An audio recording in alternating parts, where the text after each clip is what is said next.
নমস্কাৰ বন্ধুসকল, আজি আপোনালোকৰ মাজত নতুন এটা ভিডিঅ' লৈ আহিছোঁ।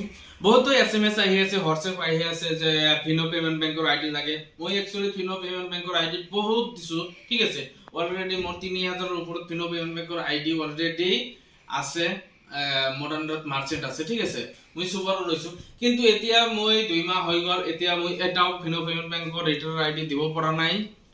তো সেইকাৰণে বহুতো মেছেজ আহি আছে এতিয়া তাৰমানে ফিনো পেমেণ্ট বেংকৰ যে আপোনালোকে যে আইডি যে খুজি আছে ওপৰৰ পৰাই এক্টিভেট নহয়। এইটো ফিনো পেমেণ্ট বেংকৰ আইডিটো আমি কেনেকৈ দিম?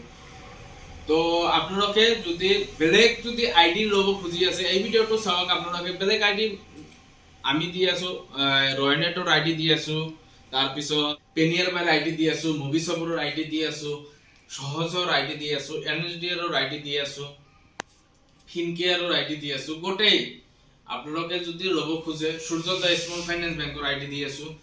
যিকেইটাত আপোনালোকে যদি কাম কৰিব ভাবি আছে তলত নাম্বাৰ আছে, এইটো নাম্বাৰত কন্টাক্ট কৰিলে আপোনালোকে ভাল এটা আইডি, ভাল এটা ডিসিশন দি আইডি আপোনালোকে আমি দি দিম, ঠিক আছে। যদি একাউন্ট ওপেনিংৰ কাৰণে যদি আইডি খুজি আছে আপোনালোকে এনএছডিএল ল'ব পাৰে, তাৰপিছত সূৰ্যোদয় স্মল ফাইনেন্স বেংক ল'ব পাৰে, ফিনকেয়াৰ ল'ব পাৰে। আৰু যদি আপোনালোকে যদি এপিএস মাৰ্কেটত কাম কৰি ভাবি আছে, পেনিয়াৰ বাই আছে, ৰয়নেট আছে, মুভিশ্বপৰ আছে, এইকেইটাত আপোনালোকে ল'ব পাৰে। উড্ডল ডিপোজিট, সিএমএস, ইউপিএস, ৰিচাৰ্জৰ গোটেই আপোনালোকে ল'ব পাৰে। এইকেইটা মোৰ হাতত এইকেইটাই আছে সাৰ্ভিস, আপোনালোকে হোৱাটছএপ কৰি জানি আপোনালোকে ল'ব পাৰে।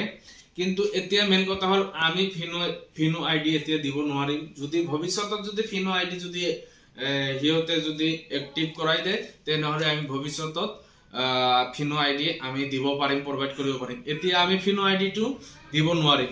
কিন্তু আপোনালোকে যদি ফিনো আইডি আপোনালোকে যদি কৈ আছে যে ফিনো মই বাদ দিছো, ফিনো এতিয়ালৈকে বাদ দিয়া নাই, আপোনালোকে কল কৰিব, সাপোৰ্ট পাইয়ে থাকিব। মোৰ আন্ডাৰত বহুতো ৰিটাৰ্ণ আছে, সাপোৰ্ট পাইয়ে থাকিব। আৰু যদি বেলেগ সাৰ্ভিস লাগে মোৰ পৰা ল'ব পাৰিব। তো আজিৰ ভিডিঅ' ইমানেই। থ্যাংক ইউ সো মাচ।